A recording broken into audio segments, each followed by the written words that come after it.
La laïcité me protège en tant que croyante, me protège en tant que femme, car elle me confère des droits que je n'avais pas auparavant. Elle me libère de certaines contraintes qui étaient des obstacles à ma réussite professionnelle. Je suis arrivée en France en 2019 dans le cadre d'un master à la Sorbonne Université. Au début, oui, j'avais vraiment des craintes. J'avais peur de vivre dans une société laïque, car je ne savais pas si j'allais être acceptée avec tout ce que j'avais dans mes bagages, c'est-à-dire ma religion, ma culture. On me parlait de la laïcité comme étant de l'athéisme, on me parlait de la laïcité comme étant un concept, une loi qui combattait les religions. Il est très facile de l'instrumentaliser, ce qui est le cas avec certains politiques qui usent de ce concept pour pointer du doigt certaines communautés religieuses ou certains citoyens.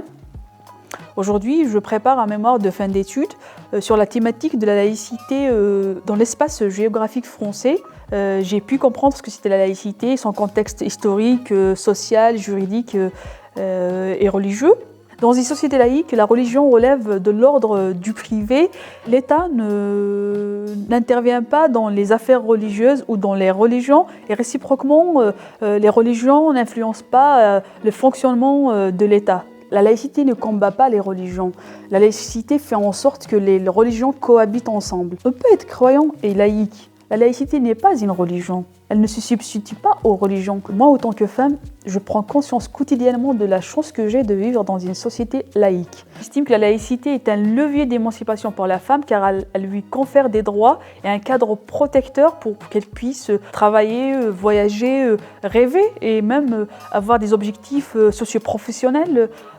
Aujourd'hui, je me mets à rêver, à avoir ces ambitions que j'estime possibles car j'estime avoir les mêmes chances et les mêmes droits que les hommes. J'ai pu quelque part renouer avec mes rêves d'enfance, notamment mes rêves de faire une carrière internationale en matière de diplomatie et autres, choses qui me paraissaient impossibles dans une société qui n'était pas laïque.